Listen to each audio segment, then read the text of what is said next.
لا حول ولا قوة إلا بالله العلي العظيم. أعوذ بالله من الشيطان الرجيم. بسم الله الرحمن الرحيم. الحمد لله رب العالمين. الحمد لله الذي لا يبلغ مدحته القائلون ولا يحصي نعماءه العادون ولا يؤدي حقه المجتهدون. الذي لا يدركه بعد الهمم ولا يناله غوث الفتن. الذي ليس لصفته حد محدود ولا نعت موجود ولا وقت محدود ولا أجل ممدود. صدر الخلائق بقدرته ونشر الرياح برحمته ووتد بالصخور ميدان أرضه. ثم الصلاة والسلام والتحية والإكرام على محبوب رب المشرقين والمغربين جد الحسن والحسين بالقاسم محمد.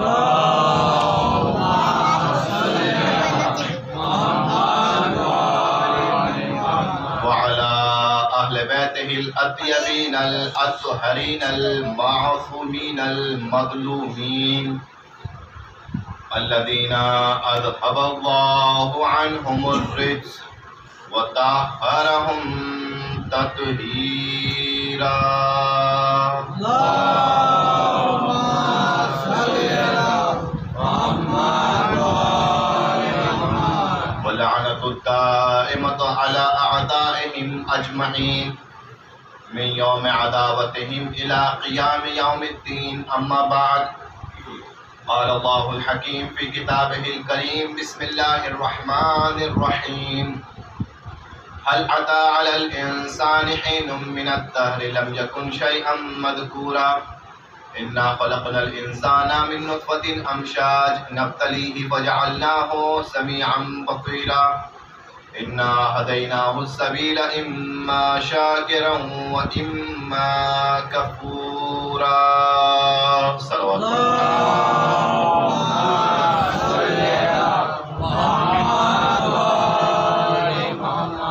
عزاداران سید الشہداء، ماتمداران مظلوم کربلا، ہم اور آپ یہاں پر ذکر اہل بیت کے لیے جمع ہوئے اور یہ شب بڑی محترم شب ہے. یہ شب بابرکت شب ہے اور اس شب کو شب مغفرت بھی کہا جاتا ہے. شب جمعہ خود یہ شب بڑی اہم ہے اور اس شب میں ہونے والی یہ مجلس عذاب بھی بہت اہم ہے. یہ عبادتوں کی شب ہے، یہ ذکر کی شب ہے. لہذا اس شب میں ہم ایک اہم عبادت کو انجام دینے کے لیے آئے ہیں اور اس عبادت کا نام ہے مجلس عزا. مرحومین کے لیے مغفرت کی شب ہے. اس نیت کے ساتھ آج کی شب مجلس میں بیٹھیں کہ یہ مجلس میں بیٹھنا ہماری طرف سے بھی ہو اور ہمارے جملہ مرحومین کی طرف سے بھی ہو کہ ہم بھی اس ثواب میں شریک رہیں اور ہمارے مرحومین بھی اس ثواب میں شریک رہیں. ایک صلوات پڑھ دیں محمد و آل محمد پر.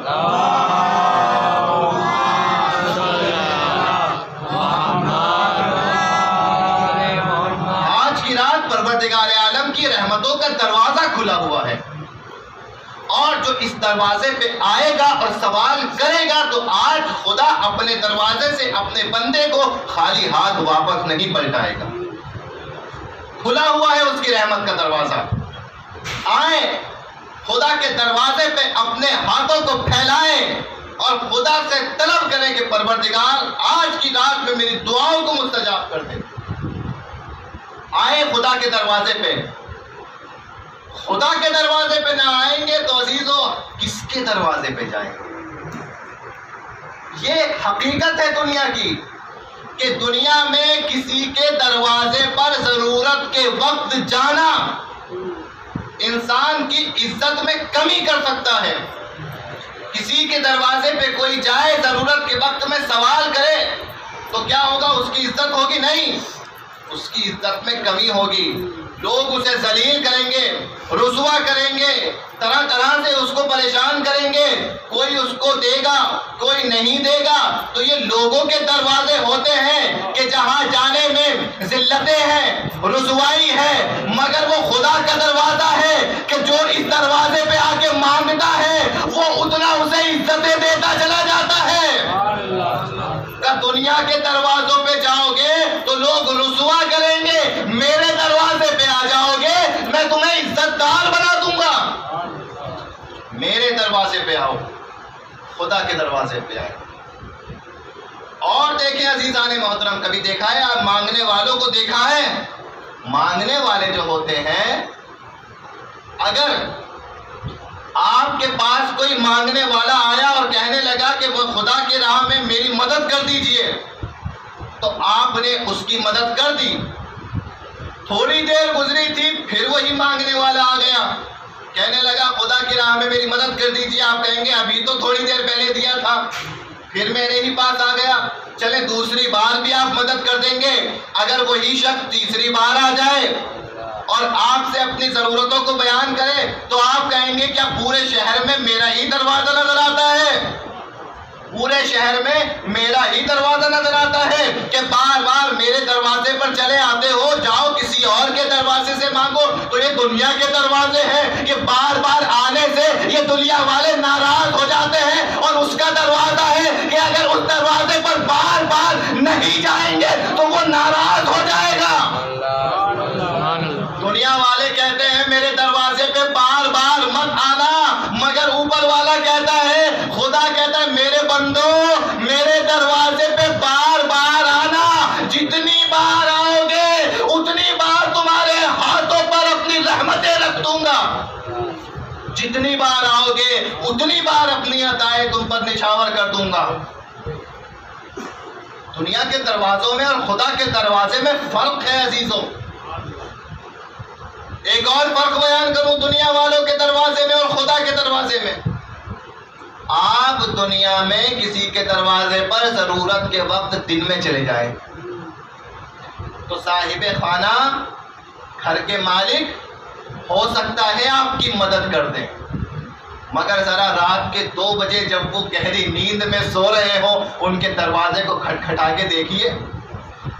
جب وہ گہری نیند میں سو رہے ہوں اور دروازے پر کھٹکھٹا کر مانگنے والا فقیر جائے اور جانے کے بعد کہے میں پریشان ہوں میری مدد کر دیجئے، تو صاحب خانہ، اس گھر کے مالک ناراض ہوتے ہوئے آئیں گے، اس کے چہرے کو دیکھیں گے اور کہیں گے بھائی یہ وقت ہے آنے کا، یہ مانگنے کا وقت ہے، اگر آتے تو دن میں آتے، رات میں کیوں آ رہے ہو؟ کہا کیوں رات میں نہ آئے؟ کہا آپ کو پتہ نہیں رات کو ہمارا دروازہ بند ہو جاتا ہے۔ یہ دنیا والوں کے دروازے ہیں جو دن میں کھلتے ہیں رات کو بند ہو جاتے ہیں۔ وہ پروردگار کا دروازہ ہے، جیسے دن میں کھلا رہتا ہے ویسے ہی رات میں کھلا رہتا ہے۔ کوئی دن میں ہاتھوں کو اٹھا کے مانگ لے تب بھی دعاؤں کو قبول کر لیتا ہے، کوئی آدھی رات کو مصلی بچھائے پروردگارا میری دعا کو قبول فرما، تو آدھی رات کو بھی دعائیں قبول کرتا ہے۔ ایک صلوات پڑھ دے محمد و آل محمد۔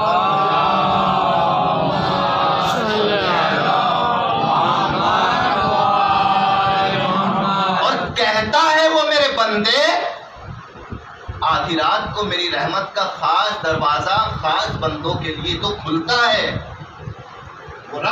وہ وقت رکھا ہے میں نے نماز شب کے لیے، اور اس وقت ہر کوئی نہیں جاگتا، میرے فقط خاص بندے جاگا کرتے ہیں۔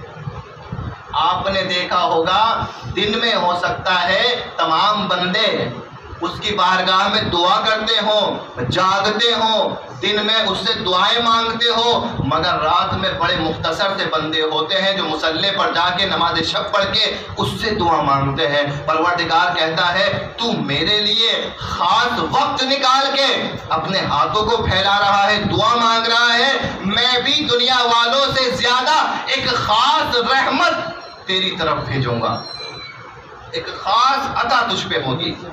کیوں؟ کیونکہ تو نے خاص وقت میں مجھے پکارا ہے۔ خدا ہی کا دروازہ ہے کہ جس پر ہمیں اتنی عطائیں ملتی ہیں، اتنی نعمتیں ملتی ہیں، اتنی فضیلتیں ملتی ہیں۔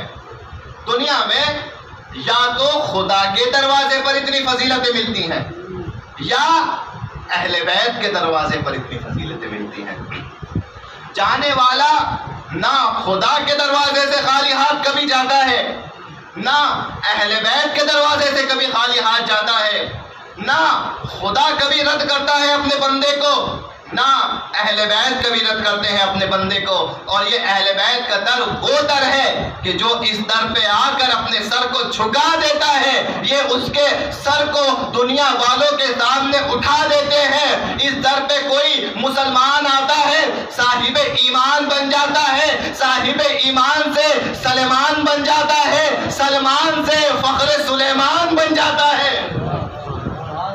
اس در پہ آنے کی برکت ہے عزیزو کہ سلمان صاحب ایمان بن گیا، فخر سلیمان بن گیا۔ اور ہم اس بات کو تسلیم کرتے ہیں کہ جس صحابی نے عزت پائی ہے، جو بھی صحابی صاحب فضیلت ہوئے ہیں، وہ اہل بیت کے دروازے پر آنے کے بعد صاحب فضیلت ہوئے۔ یہ ہے اہل بیت اطہار علیہ السلام کا دروازہ۔ صلوات پڑھ دے محمد و آل محمد۔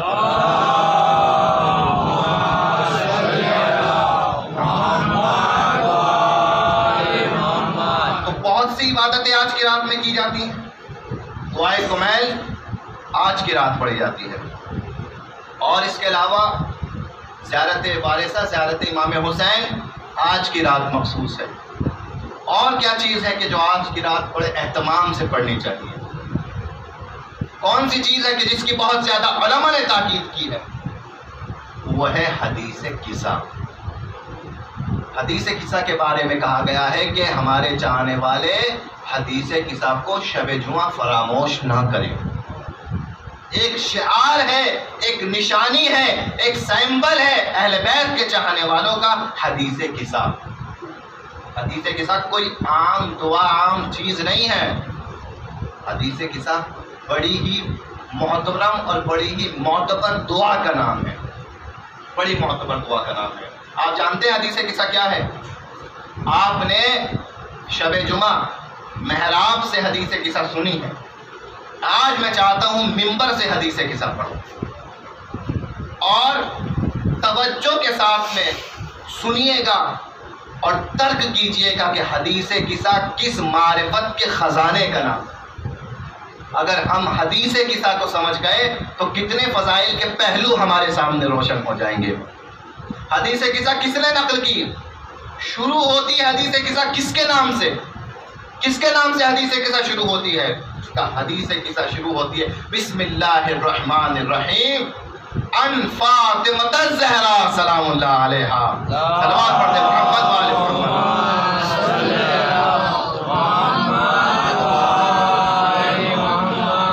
شہزادی کہتی ہیں، شہزادی بیان کرتی ہیں ان فاطمۃ الزہرا، کیا کہتی ہیں؟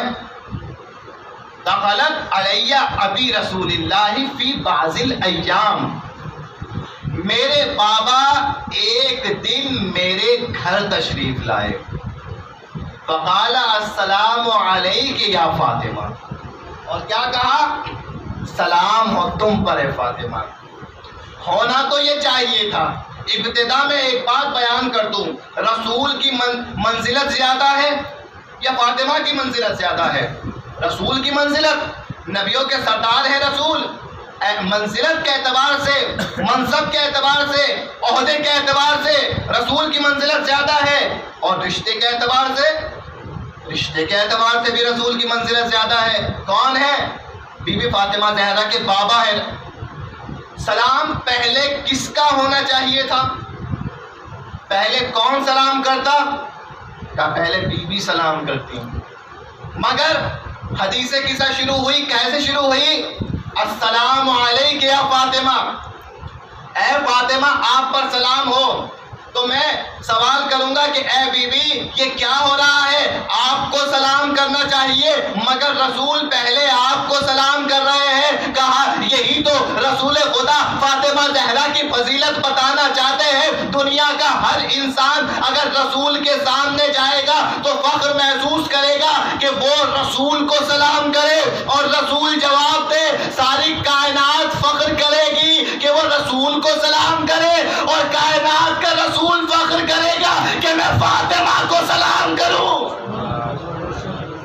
ساری کائنات فخر کرے کہ وہ رسول کو سلام کرے اور کائنات کے رسول کو اس بات پر فخر ہو کہ میں فاطمہ کو سلام کروں. عظمت بتانا چاہتے ہیں. ایک یہ حدیث قصہ نہیں، جب بھی جاتے تھے رسول بی بی کے پاس میں رسول سلام کرتے تھے، رسول احترام میں کھڑے ہو جاتے تھے بی بی کے. یہ بی بی کی منزلت تھی. یہ احترام کر رہے ہیں اور احترام سکھا رہے ہیں امت کو رسول کے. دیکھو فاطمہ کا احترام کیسے کرنا ہے. السلام علیکم یا فاطمہ، اے فاطمہ تم پر سلام ہو. پھر کیا کہا؟ انی اجدو فی بدنی ضعفا فقلت اعوذک باللہ یا ابتاء من الضعف.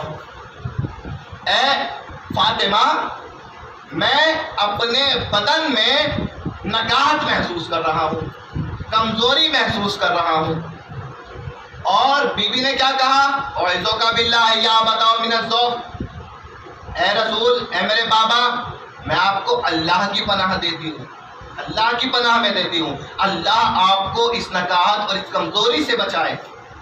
بی بی نے اپنے بابا کو اللہ کی پناہ میں دے دیا. مگر یہاں بات ختم نہیں ہوئی. کیا ہوا پھر؟ رسول نے کہا میں ضعف محسوس کر رہا ہوں، نکاہت محسوس کر رہا ہوں، کمزوری محسوس کر رہا ہوں. بی بی نے کہا میں تمہیں اللہ کی پناہ میں دیتی ہوں کہ اللہ اس ضعف و نکاہت کو دور کرے. اب سوال کی گنجائش نہیں تھی مگر دوبارہ رسول نے کہا یا فاطمہ ایتینی بالکساء الیمانی، اے میری بیٹی فاطمہ ذرا اپنی یمنی چادر لا دو، ذرا اپنی یمنی ردا لا دو. کہ کیا چاہتے ہیں؟ کہ رسول اس ردا کو اوڑھنا چاہتے ہیں، نکاہت دور کرنا چاہتے ہیں. ایک تو یہ نقطہ دیکھا کہ رسول کے بدن میں ضعف ہے اور رسول کہہ رہے ہیں کہ میں نکاہت دور کرنا چاہتا ہوں. کس کے ذریعے سے؟ فاطمہ کی چادر کے ذریعے سے. اور دوسرا نقطہ اور دوسرا پہلو وہ دیکھا کہ جب کائنات کا امیر کہتا ہے اور بیان کرتا ہے کہ مولا علی بیان کرتے ہیں کہ دن بھر کا تھکا ہارا علی جب بھی اپنے گھر پہنچتا تھا تو جب بھی مولا کائنات فاطمہ کے نورانی چہرے کو دیکھتے تھے مولا کی تھکان دور ہو جایا کرتی تھی. نہ جانے اس وجود مقدس میں بی بی کے کتنی عظمت و برکت تھی کہ ایک طرف یہ بی بی کا وجود رسالت کو سکون پہنچاتا تھا، دوسری طرف امامت کو سکون پہنچاتا تھا. صلوات پڑھ دے محمد و آل محمد پر.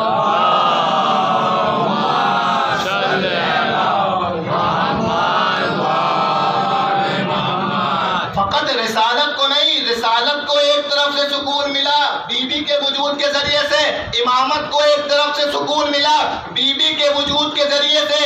ایک وجود ہے مگر دونوں عہدوں اور دونوں منصب کو سکون فراہم کر رہا ہے. عزیزان محترم یہ دیکھا آپ نے نقطہ کہ فاطمہ سے کیا کہہ رہے ہیں رسول خدا؟ ایتینی بالکساء الیمانی، مجھے اپنی یمنی چادر لا دو. فاتیتہ بالکساء الیمانی فغطیتہ بہ، میں نے یہ یمنی چادر کیا کی؟ اپنے بابا کو اڑا دی. میرے بابا نے یمنی چادر کو اوڑھ لیا. چادر کس کی تھی؟ فاطمہ زہرا کی چادر تھی. اوڑھی کس نے؟ رسول خدا نے چادر اوڑھی. کیوں اوڑھی؟ نکاہت محسوس کر رہے تھے، شفا چاہتے تھے، کمزوری محسوس کر رہے تھے، شفا چاہتے تھے. بھائی ہر کوئی چاہتا ہے اگر بدن میں درد ہو، بدن میں کمزوری ہو تو ہر کوئی چاہتا ہے کہ مجھے شفا مل جائے. مگر یہ ہے کیا بات؟ وہ کائنات کا رسول ذرا فکر کرے کہ جو لوگوں کو دیکھ لیتا تھا اور دعا کر دیتا تھا تو لوگوں کی نہ جانے کتنی لا علاج بیماریاں دور ہو جایا کرتی تھی۔ وہ کائنات کا رسول کہ جو اگر نظر کرم کر دیتا تھا تو لوگوں کے دکھ درد مٹا دیا کرتا تھا، اس کو کیا ضرورت ہے کہ وہ اپنی نکاحت کے لیے فاطمہ کی چادر اور فاطمہ کی چادر کے نیچے آئے اور کہے کہ میری نکاحت دور ہوئی فاطمہ کی چادر سے۔ بات سمجھ میں آئی؟ نہیں، بات ابھی سمجھ میں نہیں آئی، بات ابھی کلیئر نہیں ہوئی۔ کیوں آخر ایسا ہوا؟ جو کائنات کا رسول خود صاحب برکت ہو، خود صاحب عظمت ہو، خود صاحب شفا ہو، وہ آخر بطول کی چادر سے شفا کیوں مانگ رہا ہے؟ وہ آخر بطول کی چادر کے نیچے آ کر شفا کیوں حاصل کر رہا ہے؟ کیوں سکون محسوس کر رہا ہے؟ کہ اصل میں اس میں وہی نقطہ پوشیدہ ہے کہ جس کی طرف قرآن نے بھی اشارہ کیا، قرآن نے بھی اس کی طرف اشارہ کیا۔ قرآن مجید میں جناب یوسف کے پیرہن کا ذکر آیا ہے۔ سورہ یوسف پڑھ کے دیکھیے، سورہ یوسف میں کیا آیا کہ جب جناب یوسف کے بھائی پہنچے ہیں یوسف کے پاس میں اور کہا ہے، جناب یوسف نے پوچھا ذرا اپنے بابا یعقوب کا حال بتاؤ، تو بھائیوں نے کہا کیا ہوا ہمارے بابا کے ساتھ؟ کہا وہ ہمارے ایک بھائی تھا یوسف، جب سے وہ بچھڑا ہے ہمارے بابا اتنا روئے ہیں کہ ان کی آنکھیں سفید ہو گئی، اب انہیں کچھ نظر نہیں آتا۔ دیکھیں وہاں کائنات کا رسول سکون حاصل کر رہا ہے، شفا حاصل کر رہا ہے، کس چیز کے ذریعے سے؟ بطول کی چادر کے ذریعے سے۔ یہاں جناب یوسف نے سنا کہ میرے بابا کی آنکھیں سفید ہو گئی ہیں، میری بابا کی آنکھوں کا نور چلا گیا ہے۔ اب جناب یوسف نے کہا، کیا کہا؟ اپنی قمیص، اپنا پیرہن اپنے بھائیوں کو دیا اور کہا کہ جاؤ یہ اپنے بابا کے پاس لے جاؤ اور اس پیرہن کو اپنے بابا کی آنکھوں سے مس کر دینا۔ جیسے ہی اپنے بابا کی آنکھوں سے مس کرو گے کھویا ہوا نور واپس آ جائے گا، آنکھیں نورانی ہو جائیں گی۔ یہاں بھی تو یہی بات تھی، اے یوسف تم بھی نبی ہو، تمہارے بابا بھی نبی ہے، ارے تم دعا کر دو، تمہاری دعا پروردگار قبول کرے گا، تمہاری دعا کے صدقے میں یعقوب کی آنکھوں کی روشنی واپس آئے گی، اور وہ خود بھی نبی ہیں، اگر وہ دعا کریں گے تو ان کی آنکھوں کی روشنی واپس آ جائے گی۔ اپنا کرتا اتار کے اپنی قمیص کیوں دے رہے ہو؟ اپنا پیرہن کیوں دے رہے ہو کہ وہ پیرہن جائے، آنکھوں سے مت ہو اور یعقوب کی روشنی واپس آئے؟ کہ تمہیں نہیں پتا، میں بتانا چاہتا ہوں کہ دیکھو ہمارے وجود میں تو شفا ہے، لیکن ہمارا پیرہن جب یوسف کا پیرہن یعقوب کے پاس جائے گا تو اس پیرہن کے ذریعے سے یوسف کی خوشبو یعقوب تک پہنچے گی، اور یہ یوسف کی خوشبو جب یعقوب تک پہنچے گی تو اب پیرہن یعقوب کے لیے شفا بن جائے گا۔ کیوں؟ کیونکہ یوسف کی وہ خوشبو ہے کہ جو پیرہن کے ذریعے سے یعقوب تک پہنچ چکی ہے۔ اب آپ کو ایک میں بات بتانا چاہتا ہوں، آپ نے دیکھا ہوگا کہ لوگ مریض ہوتے ہیں، لوگ بیمار پڑتے ہیں، اور جب مریض ہوتے ہیں بیمار پڑتے ہیں طرح طرح کے ڈاکٹروں کے پاس جاتے ہیں، اس کی دوا نہیں لگی دوسرے کے پاس چلے گئے، اس کی دوائی نہیں لگی تیسرے کے پاس چلے گئے۔ اب جی بہت سارے ڈاکٹر آپ نے تلاش کیے، ڈاکٹر محمود کے پاس گئے، ڈاکٹر احمد کے پاس گئے، فلاں ڈاکٹر کے پاس گئے، کسی کی دوا نہ لگی۔ اب آپ کو کوئی ڈاکٹر نہیں ملا، اب آپ کو کسی نے بتایا کہ فلاں جگہ ڈاکٹر پانڈے رہتے ہیں، فلاں جگہ ڈاکٹر پانڈے رہتے ہیں، ان کے پاس جائیے، کیا پتہ شفا مل جائے۔ آپ گئے، آپ نے ڈاکٹر پانڈے سے دوا لی، مومن نہیں ہے، مسلمان نہیں ہے، فقط ڈاکٹر ہے، آپ نے ڈاکٹر پانڈے سے دوا لکھوائی اور دوا جو کھائی اب آپ ٹھیک ہو گئے۔ اب آپ آتے ہیں، آنے کے بعد میں واپس آ کے بتاتے ہیں ارے اس کی بھی دوا لی، اس کی بھی دوا لی، اس کی بھی دوا لی، مگر شفا نہیں ملی، مگر ان کی دوائی جو لی تو شفا مل گئی۔ میں نے کہا یہ کیسے ہو گیا؟ یہ صاحب تو صاحب ایمان تھے، ان کی دوا میں شفا کیوں نہیں تھی؟ وہ صاحب ایمان بھی نہیں تھے، ان کی دوا میں شفا کیوں ہے؟ کہا دوا کا مسئلہ نہیں ہے، دوا شفا نہیں دیتی ہے، کہ دوا ڈاکٹر دیتا ہے، شفا دوائی میں پروردگار ڈالتا ہے۔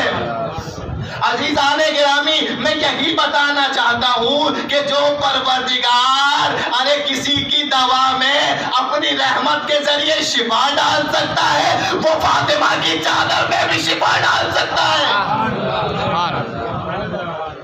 خدا شفا دے رہا ہے، اس کی مرضی۔ وہ کسی ڈاکٹر کی دوائی میں شفا رکھ دے، کمال یہ ہے کہ اگر ڈاکٹر کی دوائی سے شفا مل جائے تو کوئی اعتراض نہیں، مگر فاطمہ کی چادر سے اگر شفا مل جائے تو کیا اعتراض کی بات ہے؟ یہاں اعتراض نہیں ہونا چاہیے۔ کیوں؟ کیونکہ خدا نے اس شفا کو فاطمہ کی چادر میں رکھا، جیسے خدا نے شفا کو یوسف کے پیراہن میں رکھا۔ یا بتا اعوذ کا باللہ من الذوق۔ اس کے بعد حدیث قصہ آگے بڑھتی ہے، اور وہ سلسلہ کہ جو آپ ہر ہفتے اور ہر شب جمعہ پڑھتے ہیں، کیا ہوا؟ تھوڑی دیر گزری تھی کہ بڑے صاحبزادے مولا حسن مجتبی تشریف لائے۔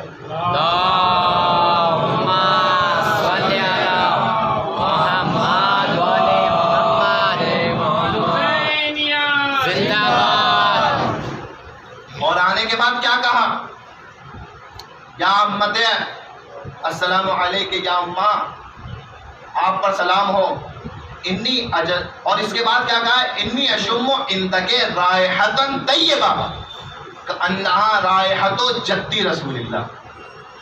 میں اپنے گھر میں خوشبو محسوس کر رہا ہوں اور مجھے لگ رہا ہے یہ میرے نانا رسول اللہ کی خوشبو ہے۔ امام حسن کا جملہ۔ تھوڑی دیر بعد امام حسین آئے، بالکل یہی جملہ، یا اماں انی اشم عندک رائحۃ طیبہ کأنہا رائحۃ جدی رسول اللہ، کہ جیسے میرے نانا رسول اللہ کی خوشبو۔ امام حسین نے بھی یہی کہا۔ تھوڑی دیر بعد کون آیا؟ کائنات کا امیر مولائے کائنات آئے، اور کیا کہا؟ یا فاطمہ انی اشم عندک رائحۃ طیبہ، میں بھی تمہارے نزدیک خوشبو محسوس کر رہا ہوں، کأنہا رائحۃ اخی و ابن عمی رسول اللہ، اور مجھے لگ رہا ہے کہ یہ خوشبو کس کی ہے؟ میرے بھائی اور میرے چچا زاد رسول اللہ کی خوشبو ہے۔ تینوں نے ایک ہی جیسے جملے کہے، تینوں نے ایک ہی جیسے جملے کہے۔ عزیزان محترم، آج ساری دنیا میں مسلمان جو احترام رسالت کا شور مچاتے ہیں اور کہتے ہیں کہ رسول کا احترام ہونا چاہیے، احترام رسالت ہونا چاہیے، کوئی رسول کی توہین نہ کرنے پائے، کوئی رسول کو برا بھلا نہ کہنے پائے، اور سارے مسلمان اگر کوئی رسول پر اعتراض کرتا ہے تو اس کے خلاف احتجاج کرتے ہیں۔ وسیم رضوی کا بائیکاٹ کیا گیا، کیوں کیا گیا؟ اس بدبخت نے کائنات کے رسول کے خلاف انگلی اٹھائی تھی۔ مگر میں ایک معیار بتانا چاہتا ہوں، اگر واقعاً کائنات کے رسول کی عظمتیں مسلمانوں کو سمجھنی ہے تو فقط اور فقط وہ عظمتیں اور وہ مقام رسول کا اہل بیت بتا سکتے ہیں۔ اہل بیت کے علاوہ رسول کے مقام کو کوئی نہیں بتا سکتا۔ کیسے بتایا؟ حدیث قصہ دیکھیے، حدیث قصہ اس جملے کے ذریعے سے دو فضیلتیں تینوں لوگ رسول کی بتا رہے ہیں۔ امام حسن نے بھی فضیلتیں بتائی، امام حسین نے بھی وہی فضیلت، مولا علی نے بھی وہی فضیلت۔ پہلی فضیلت کیا؟ انی اشم عندک رائحۃ طیبہ، ہم رسول کی خوشبو محسوس کر رہے ہیں تو کائنات کے مسلمانوں سے یہ پیغام دے رہے ہیں، یہ جملے اہل بیت کے، کہ کائنات کا رسول عام انسانوں کے جیسا نہیں ہوتا، عام انسانوں کے بدن میں پسینے کے ذریعے سے بدبو آتی ہے، مگر رسول کے بدن کے پسینے میں خوشبو ہوتی ہے۔ اور یہ بتانا چاہتے ہیں کہ اے لوگوں، جب ہمارا پسینہ رسول کے پسینے جیسا نہیں تو ہم رسول جیسے کیسے ہو سکتے ہیں؟ یہ پہلا نقطہ ہے فضیلت کا رسول کی، جو اس آیت میں موجود، اس دعا میں نقطے میں موجود ہے، اس جملے میں موجود ہے۔ اور دوسرا جملہ کیا ہے؟ اشم عندک رائحۃ طیبہ، خوشبو محسوس کر رہے ہیں۔ کس کی خوشبو؟ جدی، میرے نانا۔ پھر اس کے بعد رسول اللہ، اللہ کے رسول۔ حسین نے کیا کہا؟ جدی، میرے نانا۔ پھر اس کے بعد رسول اللہ، اللہ کے رسول۔ علی نے کیا کہا؟ اخی، میرے بھائی، وہ اپنے امی، میرے چچا زاد۔ پھر کیا کہا؟ رسول اللہ، اللہ کے رسول۔ شروع میں بی بی فاطمہ زہرا نے بھی کیا کہا؟ ابھی، میرے بابا۔ پھر کیا کہا؟ رسول اللہ، اللہ کے رسول۔ توجہ کریے، میں ایک نقطہ بتانا چاہتا ہوں۔ اپنا رشتہ بتا رہے ہیں، اپنا رشتہ بتا رہے ہیں، مگر اپنا رشتہ بتانے کے بعد میں فقط اپنے رشتے پر اکتفا نہیں کر رہے ہیں۔ جدی کافی ہے، کہہ دیتے کہ میں اپنے نانا کی خوشبو محسوس کر رہا ہوں، مگر کیا کہا؟ جدی رسول اللہ، میرے نانا یعنی اللہ کے رسول، میرے نانا یعنی اللہ کے رسول، میرے بابا یعنی اللہ کے رسول، میرا بھائی یعنی اللہ کا رسول۔ میں کہوں گا کیا بتانا چاہتے ہیں؟ کہ بتانا یہ چاہتے ہیں کہ کل کو مسلمان یہ نہ سمجھے کہ اہل بیت کی محبت گھر والوں کی محبت تھی، گھر والوں میں پہنچے تو دو نوازے تھے، نوازوں سے محبت تھی، ایک داماد تھا، داماد سے محبت تھی، ایک بیٹی تھی، بیٹی سے محبت تھی۔ تو یہ فضیلت کی بات نہیں ہے، یہ محبت کی بات ہے۔ مگر سب نے رسول اللہ کا جملہ کہہ کے بتایا کہ دیکھو یہاں فقط رشتہ داری کی بات نہیں ہے، یہاں رسالت کی بات ہے۔ میرے نانا بعد میں ہے، اللہ کے رسول پہلے ہے، میرے بابا بعد میں ہے،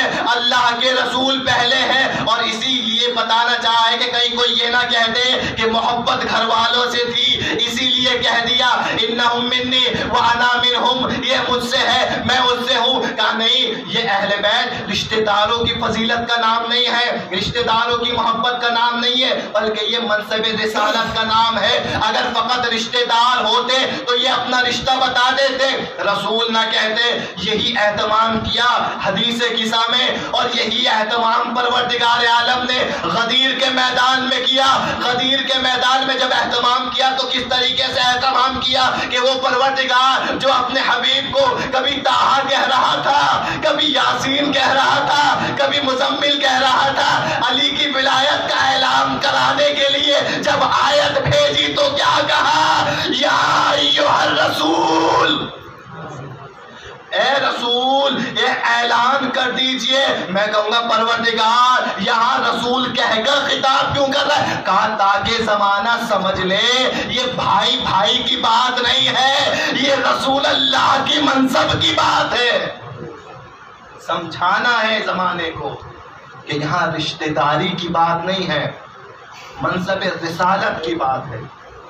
تو دو نقطے اہل بیت نے رسول کی فضیلت کے بتائے کہ دیکھو، پہلا نقطہ کہ رسول وہ کہ جس کے بدن میں خوشبو پائی جاتی ہے۔ دوسرا نقطہ کہ رسول جہاں جاتے ہیں رسول ہوتے ہیں، اپنی بیٹی کے گھر آتے ہیں تو بھی رسول ہوتے ہیں، مسجد میں جاتے ہیں تو بھی رسول ہوتے ہیں، میدان میں جاتے ہیں تو بھی رسول ہوتے ہیں، کعبے پہ جاتے ہیں تو بھی رسول ہوتے ہیں، منبر پہ جاتے ہیں تو بھی رسول ہوتے ہیں، محراب میں آتے ہیں تو بھی رسول ہوتے ہیں، قرآن سناتے ہیں تو بھی رسول ہوتے ہیں، فرش پہ رہتے ہیں تو بھی رسول ہوتے ہیں، عرش پہ جاتے ہیں تو بھی رسول ہوتے ہیں، کسی کو کندھوں پہ بٹھاتے ہیں تو بھی رسول ہوتے ہیں، کسی کے احترام میں کھڑے ہوتے ہیں تب بھی رسول ہوتے ہیں۔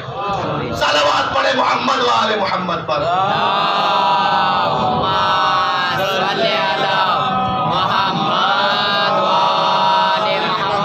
کائنات کے رسول ہیں، ان کی رشتہ داری اور ان کی گھر والوں سے محبت پہ مت جانا کہ کبھی بعد میں کہہ دو کہ گھر والوں سے بہت محبت تھی، اسی لیے کندھے پہ حسن و حسین کو اٹھاتے تھے۔ علی سے بہت محبت تھی کیونکہ داماد تھے، فاطمہ سے بہت محبت تھی کیونکہ بیٹی تھی۔ نہیں، یہ محبت رشتہ داری کی وجہ سے نہیں ہے، یہ محبت منصب اور عہدے کی وجہ سے ہے، یہ محبت عہدے کی وجہ سے۔ آئے اور آنے کے بعد اشم عندک رائحۃ طیبہ کانا رائحۃ جد رسول اللہ. ایک فرد آتا تھا اور آنے کے بعد میں اپنی سب سے پہلے ملاقات کس سے کرتے تھے؟ بی بی سے ملاقات کرتے تھے. پھر کس کے پاس جاتے تھے؟ رسول کے پاس جاتے تھے. گھر ایک ہے، گھر ایک ہے. اور عزیزو، اگر امام حسین اس گھر میں آ رہے ہیں اور یہ محسوس ہو رہا ہے کہ میرے نانا ہیں، تو کیا ڈائریکٹ مستقیم اپنے نانا کے پاس نہیں جا سکتے؟ نانا کے پاس جا سکتے ہیں. مگر امام حسن آتے ہیں، پہلے بی بی کے پاس جاتے ہیں، پھر نانا کے پاس جاتے ہیں.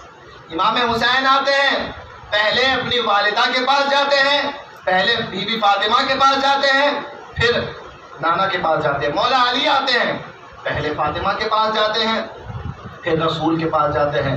آخر یہ ہو کیا رہا ہے؟ ایک ہی گھر ہے، سب رشتہ دار ہیں. آخر مستقیم سیدھے رسول کے پاس کیوں نہیں جا رہے؟ کہا اس میں بھی ایک پیغام پوشیدہ ہے. کہا وہ کیا پیغام ہے؟ کہا اگر اے مسلمانوں رسول تک پہنچنا چاہتے ہو تو پہلے فاطمہ تک آنا پڑے گا. اگر فاطمہ تک آ گئے تو رسول تک پہنچ جاؤ گے. اگر کوئی فاطمہ تک نہ پہنچ سکا وہ رسول تک نہ پہنچ پائے گا. صلوات پڑھے محمد والے محمد پر.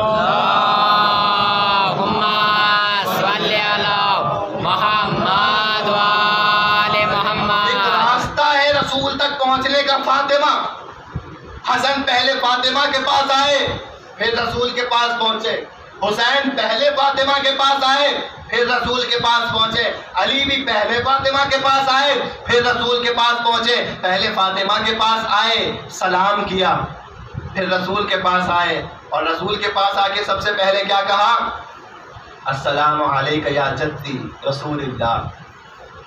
حسین نے کیا کہا؟ السلام علیک یا جدی رسول اللہ. علی نے کیا کہا؟ السلام علیک یا اخی و ابن عمی رسول اللہ. سب سے پہلے سلام کیا اور اس کے بعد سلام کے بعد کیا کہا؟ دیکھیں گھر کا جو ماحول ہوتا ہے بہت فرینکلی ماحول ہوتا ہے. گھر میں سب آپس میں مل جل کے رہا کرتے ہیں.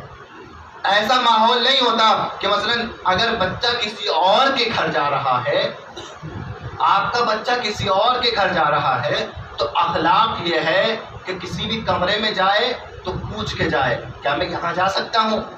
کیا میں یہاں بیٹھ سکتا ہوں؟ کیا میں یہ کر سکتا ہوں؟ لیکن اگر اپنے ہی گھر میں ہو تو کسی سے پوچھے گا نہیں؟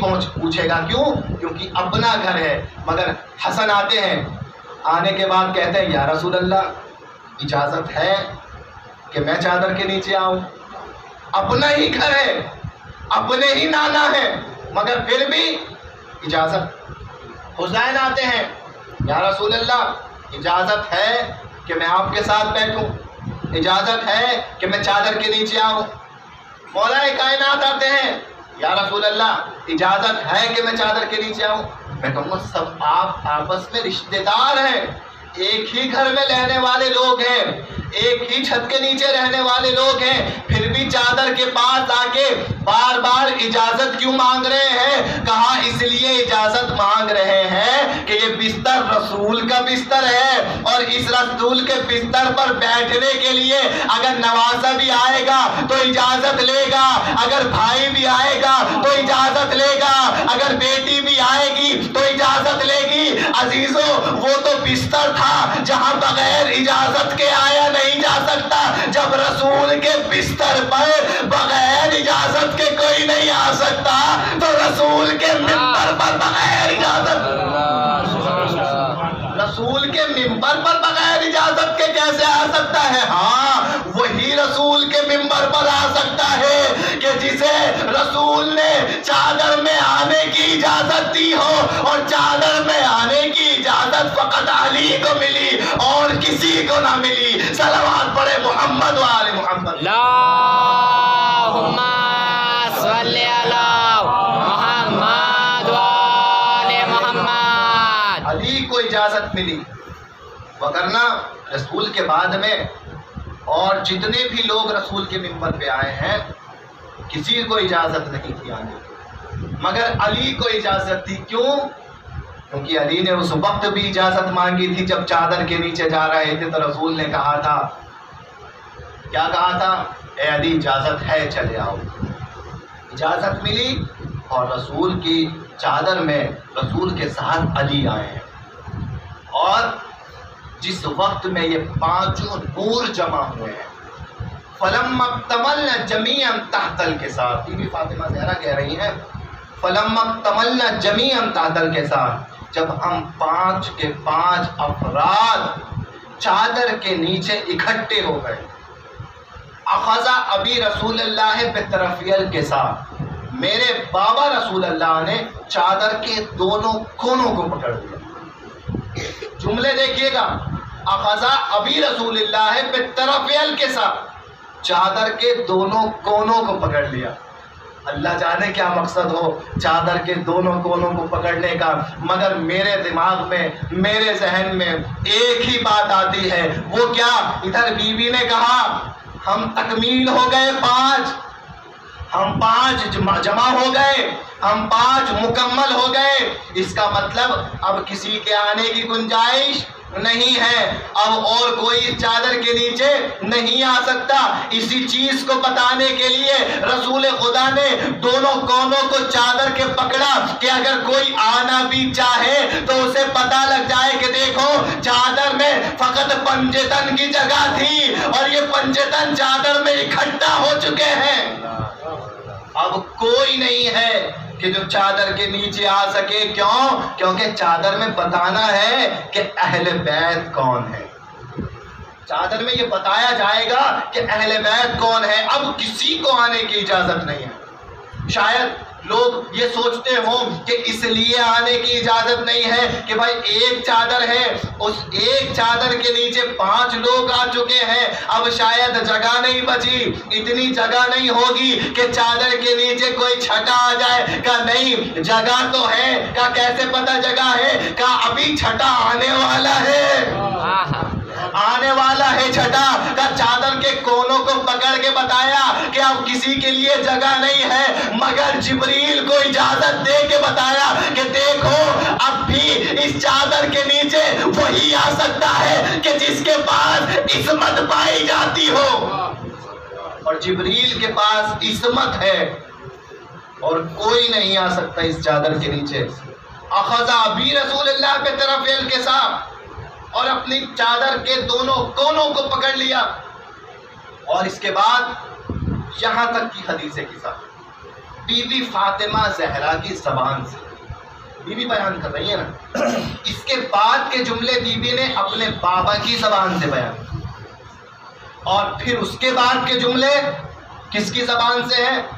اس کے بعد کے جملے کسی انسان کے جملے نہیں ہیں، وہ جو جملے ہیں وہ بی بی نے خود خدائے وحدہ لا شریک کے جملے بیان کیے، اور آخر میں کس کے جملے بیان کیے بی بی نے؟ آخر میں مولائے کائنات کے جملے بیان کیے۔ کس طریقے سے سلسلہ حدیث قصہ کا ہے؟ ابتدا میں اپنا بیان، اپنی باتیں، ساری باتیں بتائی اپنی زبان میں، اس کے بعد اپنے بابا کی زبانی باتوں کو بیان کیا، اس کے بعد خود خدا کی باتوں کو بیان کیا، اس کے بعد اپنے شوہر علی کی باتوں کو بیان کیا۔ یہاں پر اب رسول خدا نے جب کہا ہے دونوں کو چادر کے پکڑا، اخذ ابی رسول اللہ بطرف الکساء واومع بیدہ الیمنی الی السماء، اور اپنے ایک ہاتھ کو آسمان کی طرف بلند کیا، اور اب دعا کی ہے رسول خدا نے۔ کیا دعا کی؟ اللہم انا ہؤلاء اہل البیت وخاصتی وحامتی لحمہم لحمی ودمہم دمی یؤلمنی ما یؤلمہم یحزننی ما یحزنہم۔ یہیں تک آپ سنیں، اور اس کے آگے کی منزل کل آپ کی خدمت میں پیش کروں گا۔ ابھی وہ حصہ کہ جو خدا نے بیان کیا ہے، اور پھر وہ حصہ کہ جو علی نے بیان کیا ہے، وہ یہیں پر رک کے کل کو بیان کیا جائے گا۔ آخری جملہ کیا کہا رسول نے؟ دعا کی، اور دعا کیسے؟ اللہم اے میرے پروردگار، ہؤلاء اہل بیتی، یہ ہے میرے اہل بیت۔ یہ کیوں بتا رہے ہیں یہ میرے اہل بیت ہے؟ یہ آخر کیوں بتانا چاہتے ہیں رسول خدا کا؟ اس لیے بتانا چاہتا ہوں کہ جب آخری وقت میں ایک حدیث ارشاد فرماؤں گا اور میں جب اس دنیا سے جاتے وقت کہوں گا انی تارکم فیکم الثقلین کتاب اللہ و عطرتی اہل البیت، میں تمہارے درمیان دو چیزیں چھوڑ کے جا رہا ہوں، ایک اللہ کی کتاب، ایک میری عطرت، میرے اہل بیت۔ تو کائنات میں مسلمانوں کو یہ نہ ہو کہ اہل بیت کون ہے ہمیں تو معلوم ہی نہیں، کبھی رسول نے دکھایا نہیں، کبھی رسول نے سمجھایا نہیں، کبھی رسول نے بتایا نہیں۔ کہا دیکھو یہی جملہ اس وقت حدیث کی تفسیر کے لیے کام آئے گا۔ اگر کوئی پوچھے کہ وہ آخری جملہ جو رسول کا ہے کہ میں اہل بیت کو چھوڑ کے جا رہا ہوں، وہ اہل بیت کون ہے تو بتا دینا کہ وہ اہل بیت وہی ہے کہ حدیث قصہ میں جو موجود تھے اور ہاتھوں کو اٹھا کے رسول نے کہا تھا اللہم ہؤلاء اہل بیتی، بس یہی میرے اہل بیت ہیں۔ اگر کوئی اور یہ کہے کہ آپ کیسے کہہ سکتے ہیں کہ یہی اہل بیت ہیں، فلاں بھی اہل بیت میں ہے، فلاں صحابی بھی اہل بیت میں ہے، فلاں زوجہ رسول بھی اہل بیت میں ہے، فلاں بھی اہل بیت میں ہے، تو کیا ہم سب کو مان لیں کہ سب اہل بیت میں ہیں؟ کہ نہیں عزیزان محترم، لوگ کہتے رہیں گے وہ بھی اہل بیت ہے، وہ بھی اہل بیت ہے، وہ بھی اہل بیت ہے۔ رسول بتانا چاہتے ہیں کہ میں اس وہ کا موقع نہیں آنے دوں گا کہ کل کو کوئی کہے وہ بھی اہل بیت ہے، وہ بھی اہل بیت ہے۔ آج چادر کے نیچے بلا کے بتا رہا ہوں یہی اہل بیت ہے، یہی اہل بیت ہے اور بس یہی اہل بیت ہے۔ کائنات میں اور کوئی نہیں ملے گا کہ جسے اہل بیت کہا جا سکے۔ اگر اہل بیت کو تلاش کرنا ہو تو دیکھنا کہ چادر کے نیچے کون ملا، حدیث قصہ میں کون تھا۔ یولمنی ما یولمنی، جس نے انہیں ستایا اس نے مجھے ستایا۔ کیسا رشتہ ہے، کیسا رشتہ ہے؟ جس نے انہیں ستایا اس نے مجھے ستایا۔ یحزننی ما یحزنہم، جس نے انہیں غمزدہ کیا اس نے مجھے غمزدہ کیا۔ کائنات کا رسول حدیث قصہ کے بیچ میں مصیبتوں سے بھرا یہ جملہ بتا رہا ہے کہ دیکھو میرے بعد فاطمہ کو اذیت نہ دینا، میرے بعد حسن کو اذیت نہ دینا، میرے بعد حسین کو نہ ستانا، کیونکہ یہ میرے اہل بیت ہیں۔ جب یہ رنجیدہ ہوتے ہیں تو میں رنجیدہ ہوتا ہوں، جب انہیں درد ہوتا ہے تو مجھے درد ہوتا ہے۔ کیا کہا؟ جس نے انہیں تکلیف پہنچائی اس نے مجھے تکلیف پہنچائی، جس نے انہیں غمزدہ کیا اس نے مجھے غمزدہ کیا۔ اور میں رسول اللہ سے پوچھنا چاہتا ہوں یا رسول اللہ، آپ کی وفات کے بعد جب مسلمان آگ اور لکڑیاں لے کر فاطمہ کے دروازے پہ آئے اور ایسی تکلیف فاطمہ کو پہنچائی کہ فاطمہ کا محسن شکم مادر میں شہید ہو گیا، یا رسول اللہ آپ کو کتنی تکلیف ہوئی ہوگی؟ یحزننی ما یحزنہم، اے رسول اللہ، ارے جب علی کے گلے میں رسی کا پھندا ڈالا گیا اور مدینے کی گلی میں کھینچا گیا، یحزننی ما یحزنہم، اے رسول اللہ، ارے آپ کو کتنی تکلیف ہوئی ہوگی۔ جانتے ہیں عزیزو کتنا رسول خدا کو تکلیف ہوتی تھی؟ میں نے عالم دین کی مجلس میں سنا ہے کہ کبھی رسول نماز پڑھ رہے تھے، نماز میں رسول نے جلدی کی، جلدی کر کے نماز کو تمام کیا۔ صحابہ نے پوچھا آخر آج رسول خدا نے نماز معمول کے مطابق بہت جلدی تمام کر دی، آخر یہ جلدی تمام کرنے کا مقصد کیا تھا؟ رسول نے کہا میں نے ایک بچے کے رونے کی آواز سنی اور وہ رونے کی آواز میرے حسین کی آواز سے بہت مشابہ تھی، اسی لیے رسول کا دل تڑپ گیا میں کہوں گا کہ فقط آواز سنی تھی جو حسین کی آواز جیسی تھی۔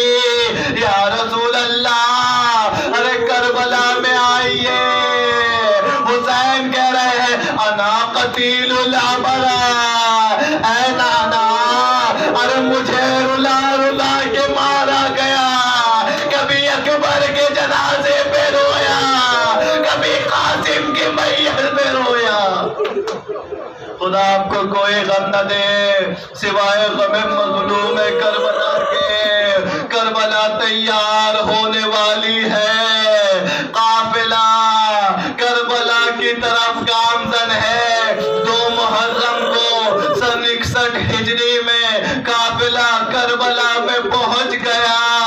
عزیزان محترم، یہ قافلہ جب کربلا میں رکا، ایک بہن اپنے بھائی کے پاس آتی ہے اور آنے کے بعد کہتی ہے بھیا ارے جلدی سے اس زمین سے نکل چلو۔